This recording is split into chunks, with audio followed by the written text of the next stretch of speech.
Bismillahirrahmanirrahim. Alhamdulillahi Rabbil Alamin. Thumma afdalu salati wa atammu taslim ala Sayyidina Muhammad wa ala alihi at-tayyibin at-tahirin al-ma'sumin. Wa ba'd. Assalamu alaikum warahmatullahi wabarakatuh. Assalamu ala al-musamma bismi ammihi al-Hasan Maulana wa imamina Abi Muhammadin al-Mahdi Ajjalallahu ta'ala Qadar Sharif al-Imam al-Hasan. Wa ba'd. Ahbabi fillah, salamullahi alaikum jami'an wa rahmatuhu wa barakatuh. Tayo po ay nasa kaarawan ng pagka-shahada o pagka-maturdam ng ating Imam al-Hasan al-Askari alayhi salatu wassalam. Tayo po ay tatalakay ng tatlong magkakaibang mga topic patungkol sa mahal nating imam, ang Imam Hasan alayhi salatu wassalam. Unang-una po ay ating tatalakayin, sino po ba si Imam al-Hasan al-Askari alayhi salatu wassalam ayon sa mga ulama ng Ahlus Sunnati wal Jamaah. Pagkat po may mga ibang mga ulama, lalong-lalo na itong mga al-muasir, itong mga contemporary ulama, mga salafi, sinasabi nila ang iba sa mga aimma ng Ahlul Bait alayhi salatu wassalam ay pangkaraniwan lamang na walang kaalaman, na kilala lang sila sa pagkamabait nila, hindi sila alim.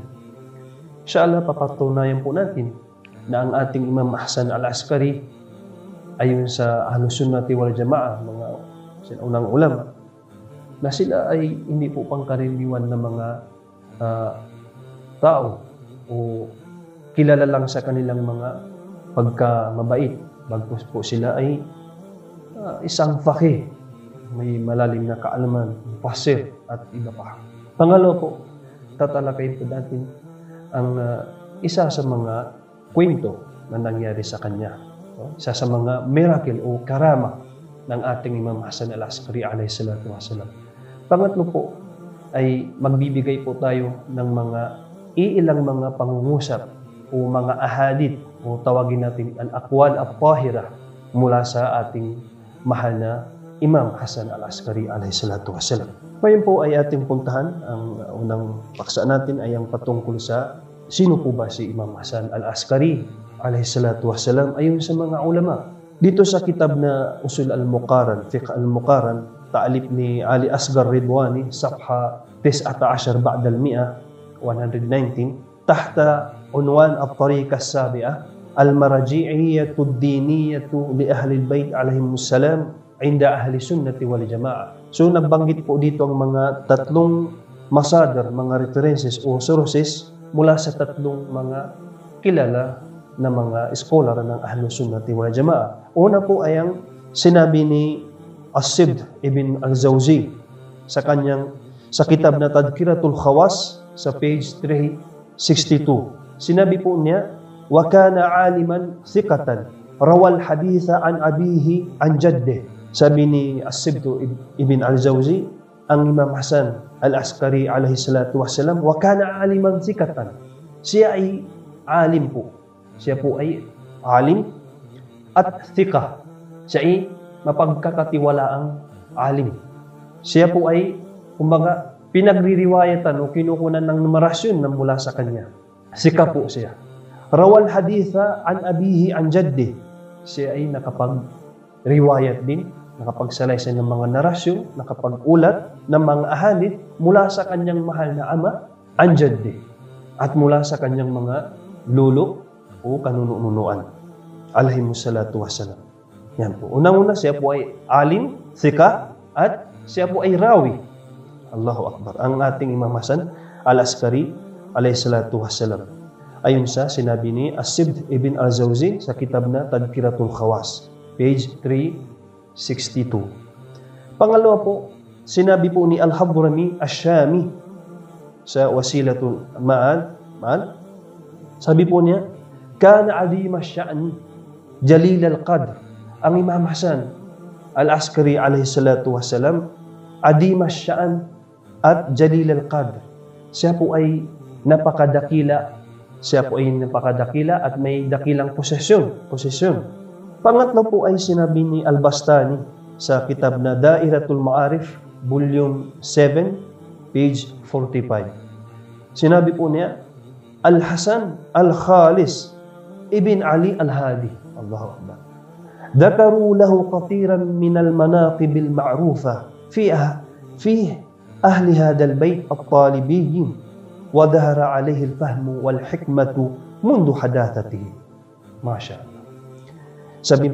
Sinabi po ni Al-Bastani sa Dairatul Ma'arif, sabi niya, ang Imam Hasan Al-Askari alayhi salatu wassalam, siya ay dalawa po yung pagbasa dito, no? Kung ano natin, pwedeng Al-Husnu, pero yung ano dito ay ang Al-Hasan Al-Khalis. Kumbaga, ang pure, ang purified one, o ang Al-Hasan Al-Khalis, pinakamabuti.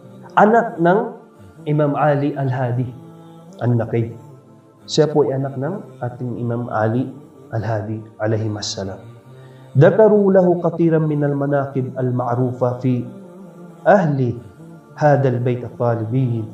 Ang mga ulama, ang mga eskolar ay nakapag-riwaya mula sa napakaraming mga narasyon na nabanggit nila patungkol sa ating Imam Hasan Al-Askari, na sinasabi nila ang ating imam ay napakadaming mga manakib al-ma'rufa. Manakib ay plural ng mankaba o mankab. Itong mga sipat o mga napakamabuting mga katangian ng ating mahal na Imam Hasan Al-Askari. Yan po ay Ahlus Sunnah wal Jamaa ang nagulat na ang mga tao ay kilala nila ang ating Imam Hasan Al-Askari na nagtataglay ng sipat ng mga katangiang napakamaganda, lahat.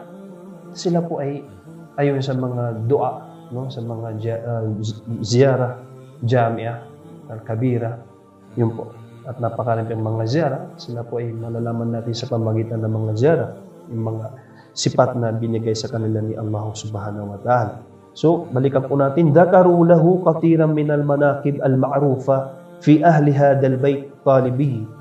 Nabanggit ng mga silang mga ulama ang napakaraming mga pinakamagandang mga katangian, ang mga kataas-taas ang mga katangian sa Ahlul Bayt ni Propeta Muhammad sallallahu alaihi wa sallam, ang patungkol sa ating sipat ng ating mahal na Imam Hasan Al-Askari alaihi salatu wasallam. Wa dhahara alaihi al-fahm wal hikmatu mundu hadathati. Allahu Akbar. Ang mga karunungan at kaalaman ay lumitaw o lumabas na o andyan na mundu hadathatihi nang siya ay mula pa sa pagkabata. Yan po ang ating mahal na Imam Hasan Al-Askari. Hindi po natin baka isipin po ng mga mahal nating tagapakinig na baka kinukumpara ito kay Ruhullah ibn Maryam alayhi salatu wasalam. Hindi po. Yan po ay ibang paksa po yan. Baka sabihin nila na tayo ay naghulo na naman, hulo. Hindi po tayo naging hulat. No? Ito po ay sinabi po ng isa sa mga scholar na si Al-Bastani ayon sa kitab na Dairatul Ma'arif. Yan po ay ilan sa mga ulama ng mga Ahlus Sunnati wal Jamaah. Although ay napakarami pang mga akwal o mga pangungusap ng mga ibang scholar ng Ahlus Sunnati wal Jamaah, lalong-lalo ang mga sila ulama ng Al-Ithnay Asyariyah, Al-Imamiyah, Al-Ja'fariyah. Sa kasamang palad, hindi po maiwasan na may mga ulama din sa panahon na yun, no? Gaya ni na Ibn Taymiyyah, at itong panahon natin, gaya ni na Doktor, itong si Abu Az-Zahra, taga Kuwait, na nakapagtapos ng kanyang doktor, ang paksa niya ay ang ar-raddu ala al-syubahat al-muraja'at, parang ganun. Si Abu Zahra Al-Khamis, kilala po niyo yan, taga Kuwait po, nagtapos ng isa sa mga jami'a ng Saudi Arabia. At ganoon din ang mga sinasabi ng mga panahon na to, mga ibang salafiyah, na ang Imam Jawad, ang Imam Hasan Al-Askari alayhi salam, ang Imam Ali Al-Hadi An-Naqi, kumbaga siguro yun po yung mga na research nila na kumbaga hindi kilala. Pero itong sinabi nating tatlong mga ulama, gaya ni na Asib Ibn al-Zawziyah, sina al-Bastani at ni al-Hadrami Ash-Shami, ay sapat na po ito patunayan natin na ang Imam Hasan al-Askari ayon sa kanila ng mga ibang papang ulama ay sila po ay mga alim, thiqah, rawal haditha an abihi an jaddih. Allahu Akbar. Kung mga pag nagriwaya kagaling sa kanya ay wala ni isang 0.1% something na doubt o pagdududa pagkat Allahu Akbar. Sika. Gaya po na nang sabi dito. No? Yung pa ay kana adima sya'an. Napakadakila po. No? At itong katiram minal manaqib al-ma'rufa ay tanyag po ang ating Imam Hasan al-Askari sa Ahlul Bayt alayhimu salatu wasalam na siya ay gaya din ng kanyang mga magulang, ng kanyang mga kanunuan alayhimu salatu wasalam na ay mayroon silang mga binigyan ni Allah subhanahu wa ta'ala ng napaka mataas na sifat, napaka taas na antas ng good manners, no? Right conduct, kumbaga. Itong gaya po ng kanyang lolo, ang Nabi Muhammad sallallahu alaihi wa alihi wasallam, innaka la'ala khuluqin azim. Sadaqallahu al-aliyyul azim. Ngayon po mga mahal nating kapatid, atin pong talakay ng isa sa mga nangyari sa panahon nang siya ay nabubuhay pa ang ating Imam Hasan al-Askari alayhi salatu wasalam. Alam niyo po ang mga mahal kong tagapakinig, mahal naming kapatid, ang Imam Hasan al-Askari alayhi salatu wasalam ay matagal po siyang nakulong, nabilanggo. No? Ibinilanggo siya ng mga namumuno sa panahon na iyon, ang Abbasid Caliphate sa Baghdad. Dumating po ang panahon na tagtuyot, walang ulan na pumapatak, hindi umuulan, at ang kalupaan ay tigang na tigang po, itong tawag nilang drought, severe drought, no? Na walang tumutubo ni palay man o kurma o something na mga makakain, pati mga hayop, no? Hindi sila napakahirap po ang panahon na yun. Sa panahon na yun, sa mga oras na yun, ang ating mahal na imam ay nakakulong po. Dumating po ang isang pari ng Kristiyano, ng Kristyanismo. Kasi sa panahon na yun, ang mga tao hindi nila alam ano yung gagawin nila. So, siyempre, sa mga panahon na yun, ando din ang mga Christians. Hindi natin alam kung sila ay Katoliko ba o Roman Orthodox o sa Iraq po, sa Baghdad. Ang ginawa ng paring ito para matulungan itong mga kamusliman, sambayan ng kamusliman sa Iraq, sa Baghdad, ay nagdasal. Inano na yung dalawang kamay na itong pari. At umulan, mga kapatid, umulan. So itong ruler o itong malik o khalifa ng panahon ng ating Imam Hasan al-Askari alayhi salatu wasalam ay kumbaga nag-alala. Siyempre kahit paano may din siya, no? Pagka-Muslim doon. Nag-alala siya na baka itong mga taong mga Muslim dahil sa ginawa ng paring yun, nakita nila may karama. So baka iiwanan nilang Islam. Baka magiging sila, no? Maging Kristiyano. So isa sa mga advisor ng kalipang ito ay binigyan siyang opinion. Sinabihan siya na puntahan dapat si Imam Hasan al-Askari alayhi salatu wasalam. So nung malaman yun ay pinuntahan sa kulungan para bang nangyari sa panaginip, no? Si Hadrat Yusuf alayhi salatu wasalam.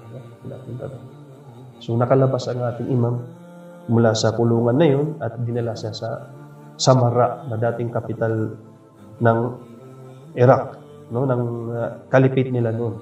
Ang Imam Hasan alayhi salatu wasalam, mga kapatid, napunta na doon sa mga napakadaming mga madla, no? Pagpupulong na yun. Kung saan nandoon ang paring Kristiyano. Ngayon, naman ang paring ito, nagdalangin sa Panginoong Allah subhanahu wa ta'ala, inano na sa langit ang kanyang kamay, at umulan nga muli, mga kapatid.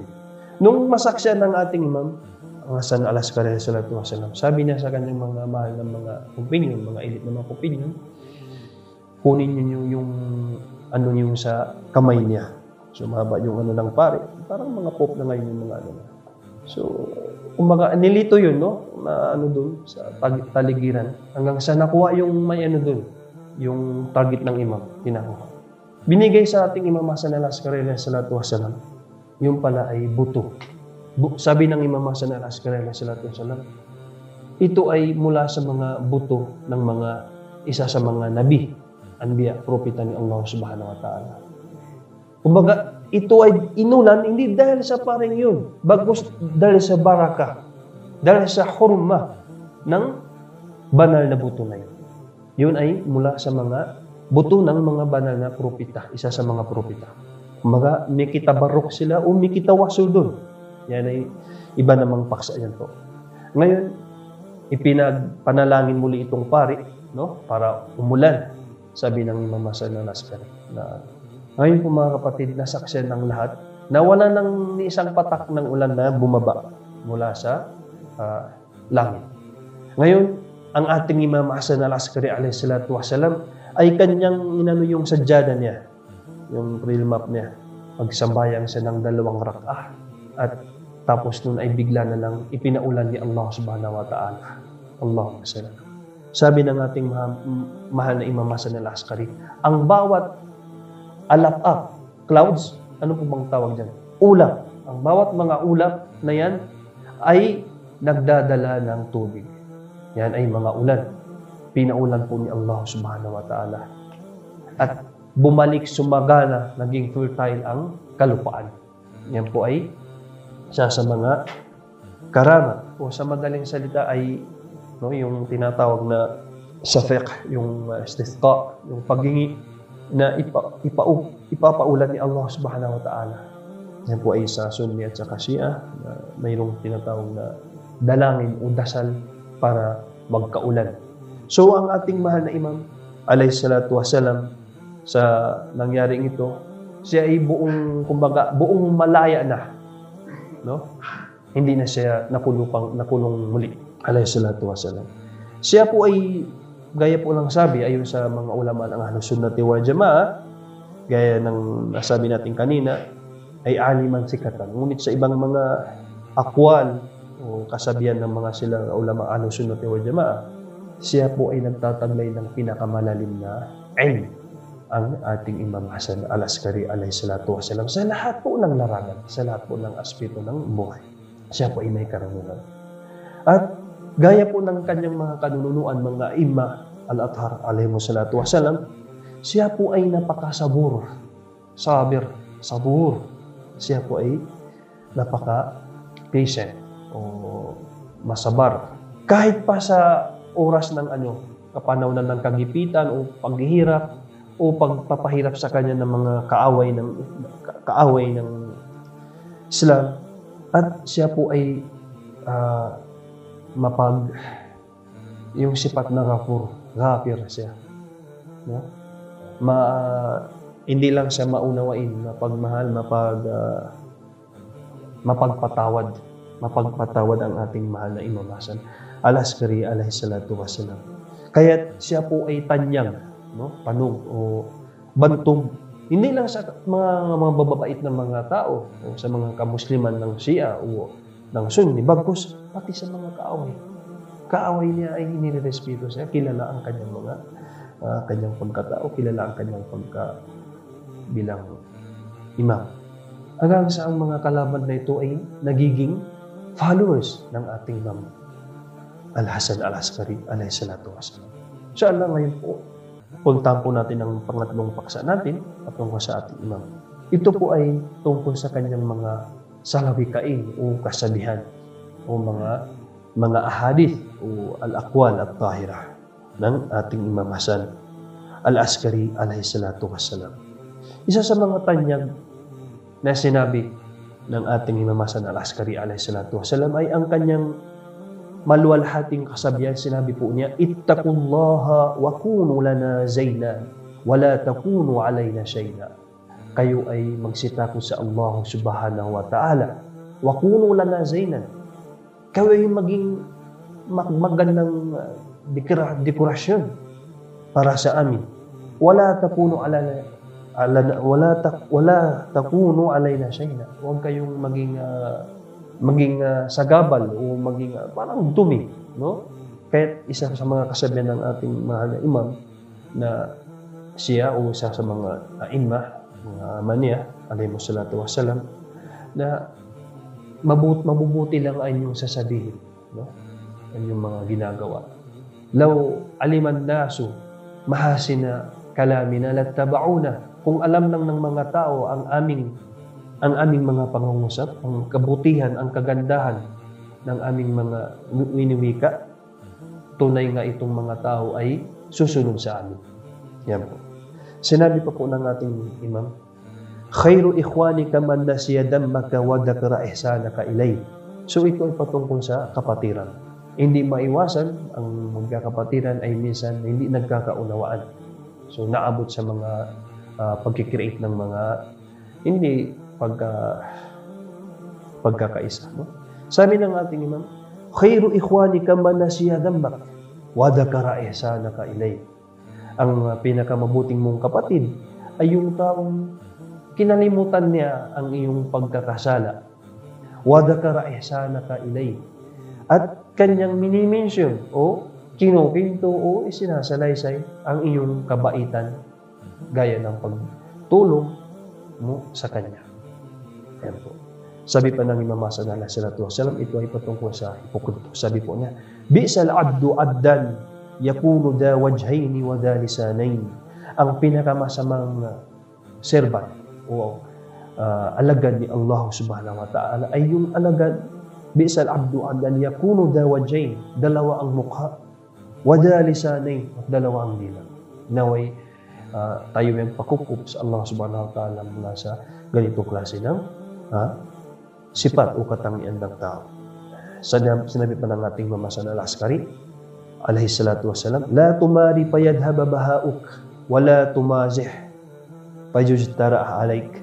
Kung huwag kang makipagtalo. Discuss diyan.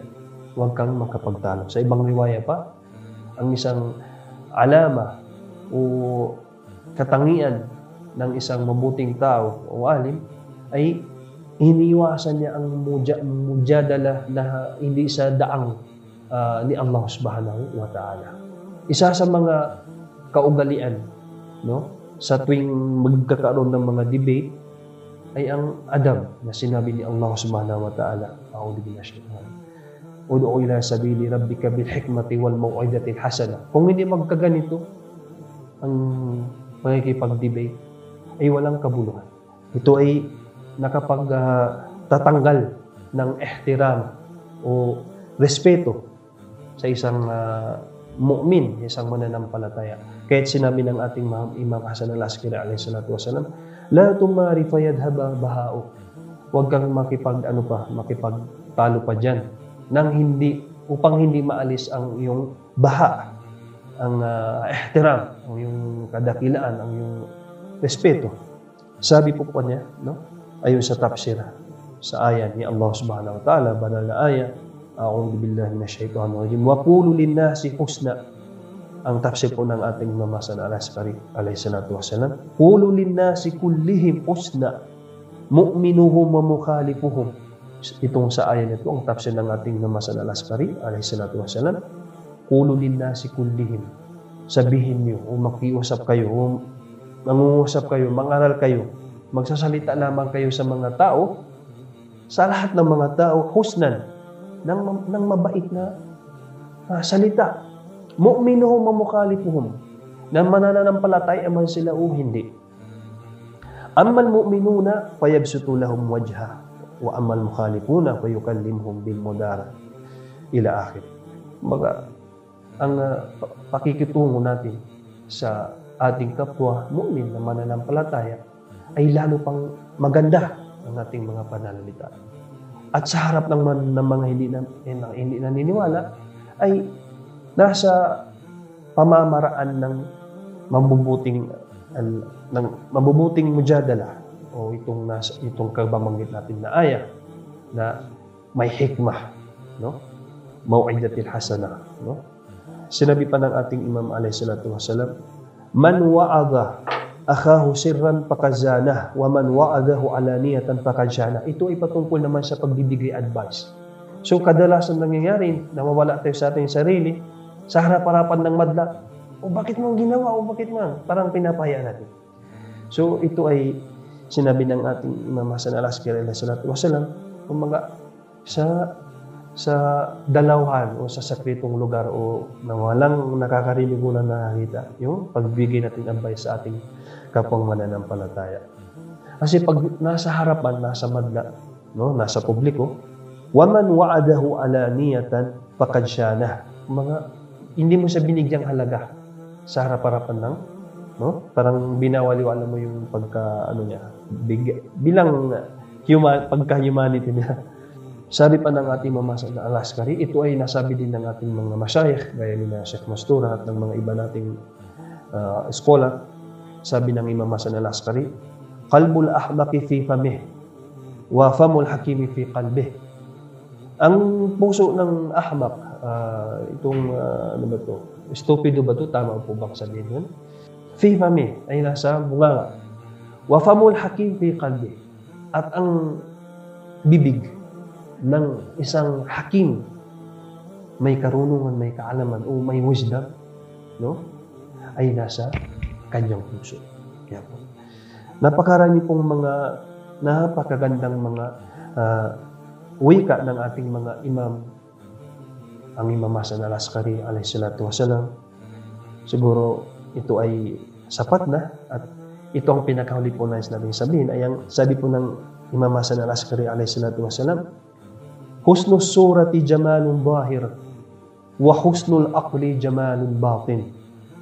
Sabi po niya, ang husnul sura, ang pagkagandang lalaki sa physical o pagkagandang babae, no? Yan ay jamalun zahir. Yan ay literal, yan ay zahir, yan ay physical na kagandahan lamang. Wa husnul aqli jamalun batin. Ngunit ang kagandahan ng husn ng akal, yan ay jamalun batin. Yan ay hidden beauty, no? So, nice mong sabihin sa huli na ang pinakalegacy ng ating Imam Hasan al-Askari alayhi salatu wasalam na wala sa lahat ni sinumang tao dito sa ibabaw ng mundong ito ay ang pagiging ama niya. Dahil anak niya ang ating pinakahuli-huling imam, ang Imam Muhammad al-Mahdi ajalallahu ta'ala paradahu syarif. Inshallah, huwag po kayong magsawang manood, makinig sa programang dala ng alislam.ph. Ngayon po ay ang ating mahal na kapatid inshallah, ang Sheikh Mastura Hafidahullah, itatalakay po niya ang ating ang imamat, imamate, pinakamahalagang paksa po ito. Ang imamate ng ating Imam Muhammad al-Mahdi ajalallahu ta'ala paradahu syarif. Pinapabot po namin ang aming mga puso sa inyo sa pagluluksa sa shahada ng kanyang ama na si Imam Hasan al-Askari alayhi salatu wasalam. Wassalamualaikum warahmatullahi wabarakatuh.